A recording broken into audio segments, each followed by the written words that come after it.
여러분 안녕하십니까? KBS 아메리칸 뉴스입니다. 11월 대선이 한 달도 채 남지 않은 가운데 한인들의 참여를 호소하는 목소리가 커지고 있습니다. 특히 코로나19 속 치러지는 이번 대선은 우편 투표가 역대 가장 많을 것으로 예상되고 그만큼 혼란도 커질 것으로 예상되는데요. 이럴 때일수록 많은 한인들이 이번 선거에 더 많은 관심을 보여주길 기대합니다. 김경일 기자가 보도합니다. LA 한인회와 데이빗 류 LA 시의원은 한인들의 우편 투표 참여를 독려했습니다. 11월 선거는 지역구 시의원과 주의원 등 주요 선출직 공무원들의 투표 참여를 높이기 위해 대통령 선거는 가장 뒤로 배치했습니다. 이번 선거는 코로나 사태로 투표소가 대폭 축소돼 우편 투표가 크게 늘어날 전망입니다. 그러나 모든 유권자에게 발송된 우편 투표용지가 각종 선거 홍보 자료와 뒤섞여 집으로 도착하고 있습니다. 투표 참여에 필요한 우편 투표용지를 실수로 버리는 경우도 늘어나고 있습니다. 한인 유권자들에게도 우려가 되는 상황입니다. 그래서 많은 분들이 한 20%, 30% 정도는 이제 버린다고 저희가 알고 있어요. 그래서 혹시나 버리셨으면 다시 카운티 선거국에 다시 요청을 하실 수는 있지만 더 편리한 방법은 이제 모트센터에 직접 찾아가셔서 그날 투표하시면 됩니다. LA 한인타운 인근 투표센터는 11월 3일 선거 당일 오전 7시부터 오후 8시까지 운영되고 선거일 5일 전부터 운영되는 투표센터는 오전 10시부터 오후 7시까지 한인타운 곳곳에서 운영됩니다. 투표소 위치는 LA 선거관리국 홈페이지를 통해 쉽게 확인할 수 있습니다. 데이빗 류 LA 시의원은 대선으로 유권자들의 투표 참여율은 50% 이상으로 보고 있습니다. 한인들의 정치적 목소리를 높이는 첫 번째는 투표 참여라고 강조했습니다. 딴 동네에서는 뭐 60%, 70%였는데 우리는 90% 했다. 100% 했다 하면은 진짜 사람들이 정치인들이 한국 사람들은 진짜 관심 있고 한국 사람들한테 꼭 가서 얘기해야 되겠다. 그렇게 파워를 키우는 거니까요. 꼭 투표해 주세요. 이 밖에 렌트 컨트롤, 소수계 우대 정책 등과 같은 지역 주민 생활과 밀접한 주민 발의안이 한인 유권자들의 선택을 기다리고 있어 투표 용지에 빈칸 없이 모든 투표를 확인하고 선택해 줄 것을 당부했습니다. LA 한인회는 우편 투표 방법과 주민 발의안 등을 쉽게 설명해 더 많은 한인들이 모든 투표에 참여할 수 있도록 지속적으로 지원한다는 방침입니다. KBS 뉴스 김경일입니다. 오는 11월 대선을 앞두고 각 지역 정치권과 커뮤니티를 대표하는 한인 리더들이 화상을 통해 한데 뭉쳤습니다. 민주당 조 바이든 후보를 지지하는 한편 대선을 통해 한인 사회 정치력이 한 단계 더 올라서는 것을 목표로 하고 있습니다. 이채은 기자가 보도합니다. 전국의 한인 유력 정치인들이 한인 정치력 신장을 위해 한자리에 모였습니다. 단체 명칭은 코리안 아메리칸 포 바이든. 지난 6월에 출범한 이 단체는 바이든 후보의 한인 공식 지지 단체입니다. 줌 화상 채팅 방식으로 진행된 온라인 기자회견에서는 동부, 중부, 그리고 서부 각 지역을 대표하는 한인 정치인들이 참석했습니다. 강석희 전 얼바인시장, 앤디 김 뉴저지주 3지구 연방하원의원, 그리고 데이빗 류 LA 시의원 등이 연설자로 나섰습니다. And really a historic lineup that we've been able to bring together on this to show without a doubt that Korean Americans support Joe Biden. 한인 1, 2세 정치인들이 대선 후보 지지 활동을 위해 결집함으로써 한인 사회 영향력을 주류 정치권에 보여주겠다는 입장입니다. 바이든 후보 지지 캠페인 활동과 더불어 한인들의 투표권 옹호 활동과 풀뿌리 운동도 전개하고 있습니다. This election is one of the most important ones in our lifetime, and it's going to be particularly important for Korean Americans. 한인 사회의 역량을 적극적으로 주류 사회에 알리고 한인들의 높은 선거 참여를 독려하기 위해 결집된 단체는 앞으로 다양한 경로를 통해 캠페인 유세를 펼칠 계획이라고 밝혔습니다. KBS 뉴스 이채은입니다. LA 총영사관에 파견 나온 국정원 소속 고위 공무원이 공간 내에서 계약직 여직원을 강제 성추행했다는 사실이 드러나 파문이 일고 있습니다. 일부 언론에서는 가해자가 수사가 시작되자 본국으로 소환됐다고 전했지만 실은 임기 만료에 따른 귀임일 가능성이 더 높습니다. 사건 발생 직후 제대로 된 대응이 이뤄지지 않았다는 지적도 나옵니다. 이우수 기자가 취재했습니다. 지난 6월 말 LA 총영사관에서 국정원 소속 고위공무원이 계약직 녀석을 성추행했다. 하지만 외교부는 이에 미온적으로 대처했고 가해 혐의를 받고 있는 고위공무원은 아직까지 처벌을 받지 않고 있는 상태다. 국정감사에서 외교통일위원회 국민의힘 소속 김기현 의원이 폭로한 내용입니다. 이에 LA 총영사관은 공관에서 불미스러운 성범죄가 벌어진 것을 인정하며 공관은 피해자 보호 조치 및 가해자를 귀임 조치했다고 밝혔습니다. 피해자하고 가해자 간 공간적으로 분리 조치를 취했고 또 피해자에게 향후 어떻게 처리될 것인지에 대해서 안내 상담을 하는 등 주로 피해자 보호를 최우선으로 하면서 문제가 됐던 직원은 7월 달에 임을 했습니다. 국정원에서 LA 총영사관에 파견한 영사는 모두 3명. 가해 혐의를 받고 있는 상급 공무원 제이모 씨는 3년 전 LA에 정무 담당 부총영사로 파견됐습니다. 주재관 파견 임기 마감 시점과 사건에 따른 귀임 시점이 거의 일치했기 때문에 내부 직원들 역시 성범죄 사건이 발생한 사실을 인지하지 못했던 것으로 확인됐습니다. 아무도 정말 몰랐고요. 그러다가 저희도 어제 뉴스 보고 알았어요. 임기 다 마치시고 들어가셨을 거예요. 한 3년 거의 다 마치시고 그래서 누구도 그 사건에 있어서 귀임하시거나 그런 사실이 있는 줄은 저희는 아무도 몰랐어요. LA 총영사관은 가해 혐의를 받고 있는 제이모 씨가 외교부 소속은 아니지만 이 같은 사실이 재외공관에서 발생한 부분에 대해 깊이 사죄해야 한다고 밝혔습니다. 공관 입장에서는 어쨌든 타 부처 소속이긴 하지만 전체 공관원으로서 발생한 일에 대해서 공관 직원들이나 책임을 통감하고 앞으로는 더욱더 기강 부분에 있어서는 더욱더 조심을 해야겠다는 생각을 하고 있습니다. 피해자 K씨는 한국 경찰에 가해 공무원을 고소한 상태입니다. 경찰은 수사를 통해 강제 추행 혐의를 적용해 기소 의견으로 검찰에 송치했습니다.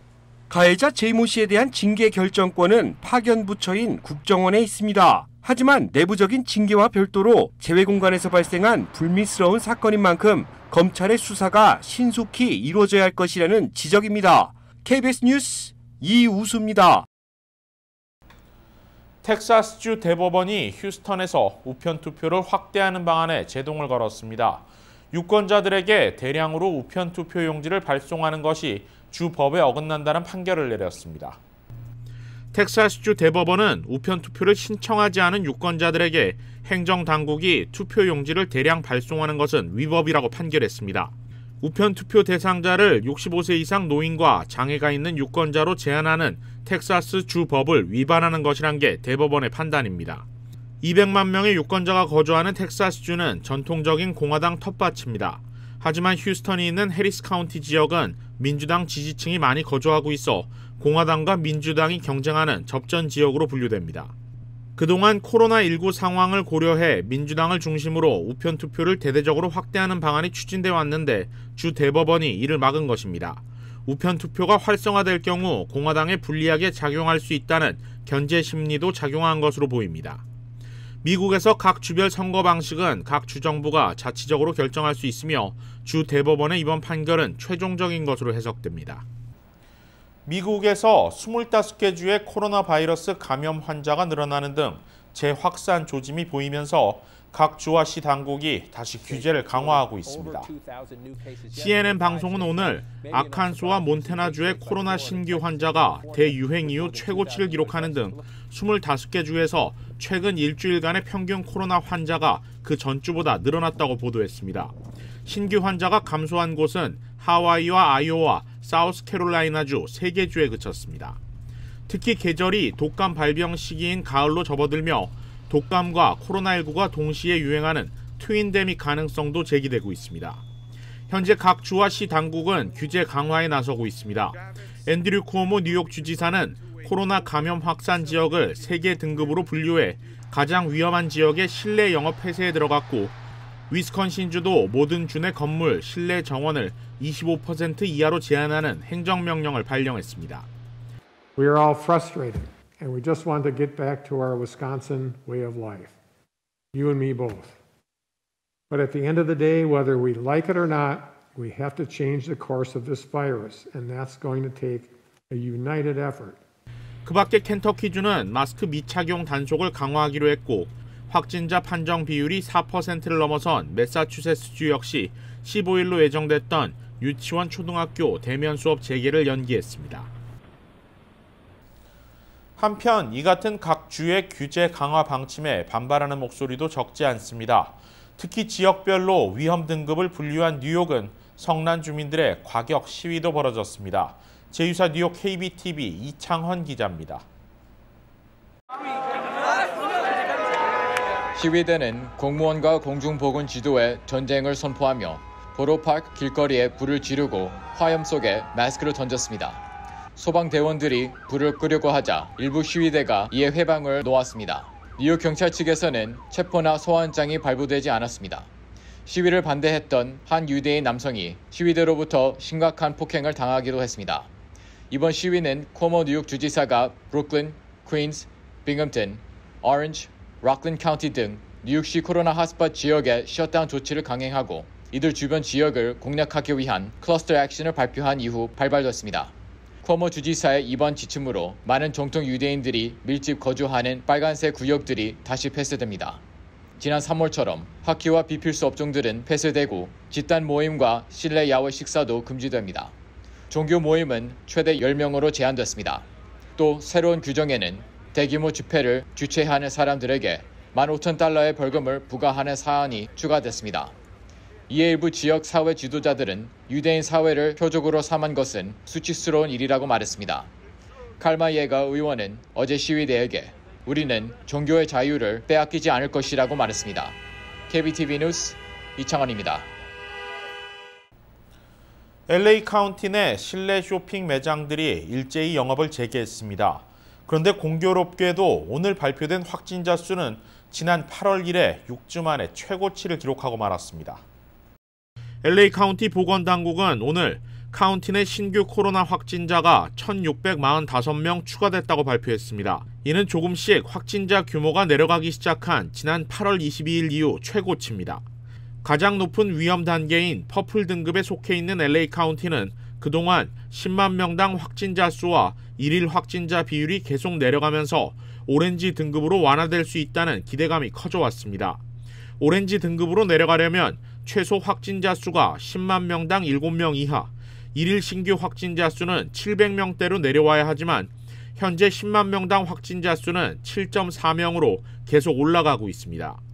여러 우려 속에 일단 오늘 LA 카운티 내 모든 실내 쇼핑몰은 최대 수용 인원의 25%만 입장을 허락하는 조건 하에 영업을 재개했습니다. 푸드코트와 놀이터 등 공용시설은 여전히 운영이 불가합니다. 네일 살론과 바, 와이너리 등의 영업도 조건부로 재개할 수 있게 됐고 26개 학교들이 킨더가든부터 2학년까지 제한적으로 대면 수업 재개를 신청한 상태입니다.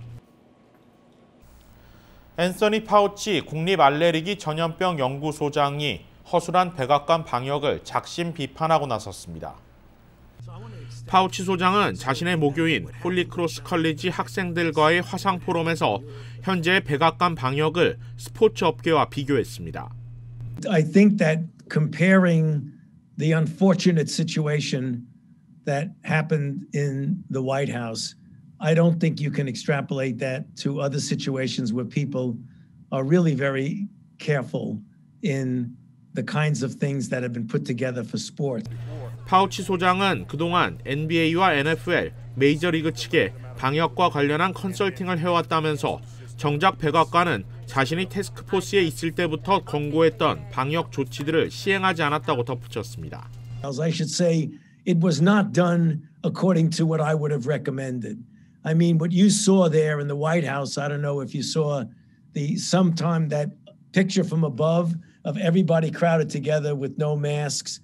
파우치 소장은 현재 야구와 풋볼 등 주요 스포츠 경기가 열리고 있는 것은 과학의 근거에 정기적인 코로나 검사와 발열 체크, 경기장 안팎으로 과하다 할 만큼의 철저한 방역 기준을 적용하고 있기 때문이라며 그러나 트럼프 대통령은 자신과 질병 전문가들이 주장했던 사회적 거리 두기와 마스크 착용 등의 조치를 너무 간과했다고 지적했습니다.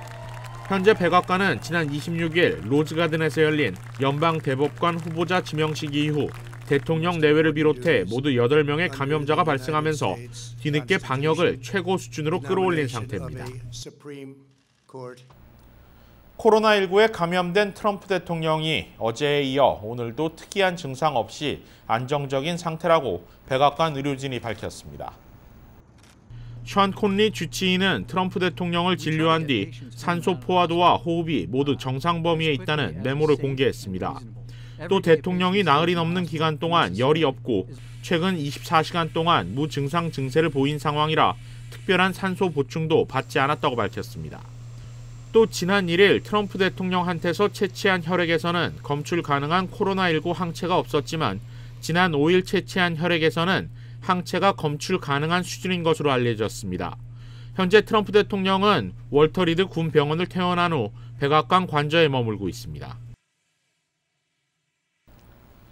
남가준의 코로나 확진자들의 감염 경로가 중국에서 직접 전해진 것이 아닌 유럽을 통해 뉴욕 등 동부 지역에서 전파됐을 가능성을 제기하는 연구 결과가 나왔습니다. 시더사이나이 병원이 미국 내 코로나 대유행 초기였던 지난 3월 22일부터 4월 15일 사이 병원 내 확진자 192명의 바이러스 샘플을 받아 조사한 결과 이 중 15%만이 중국 등 아시아 등지에서 발견된 코로나 바이러스와 유사한 형태를 보였고 나머지 82%는 유럽에서 발견된 샘플과 유사한 조직 형태를 보였습니다. 당초 서부 지역은 최초의 코로나 확진자가 중국을 다녀온 워싱턴주 거주자였던 만큼 중국에서 직접적으로 전파됐을 가능성이 제기돼 왔는데 이번 연구 결과는 이 같은 가설을 뒤집는 것입니다. 이번 연구 조사는 바이러스의 유전자와 유전체, 기타 유기체들을 분리할 수 있는 새로운 배열 기술을 사용한 첫 번째 사례로 주요 학술지에 게재될 예정입니다. 흑인 남성 조지 플로이드를 살해한 혐의로 기소된 경관이 보석금 100만 달러를 내고 일시 석방됐습니다. 시민들의 분노가 가라앉지 않은 상태에서 이뤄진 일이라 또 다른 폭력 사태가 우려되고 있습니다. 플로이드 살해 혐의로 기소된 데릭 쇼빈 전 미니애폴리스 경관이 오늘 풀려났습니다. 법원에 따르면 쇼빈은 100만 달러의 보석금을 지불했으며 교정당국 역시 그의 석방 사실을 인정했습니다. 플로이드 사망 사건의 주범인 쇼빈은 무릎으로 플로이드의 목을 짓눌러 사망케 한 혐의를 받고 있습니다. 쇼빈의 석방으로 이번 사건의 가해 용의자 4명은 모두 보석금을 내고 풀려나게 됐습니다. 아직까지 이 사건에 대한 시민들의 분노가 가라앉지 않은 상태라 보석금 석방으로 향후 또 다른 폭력 사태가 발생할지 모른다는 우려도 나오고 있습니다. KBS 아메리칸 뉴스는 시청자들의 의견을 소중히 생각합니다. KBS 아메리칸 뉴스 마칩니다. 고맙습니다.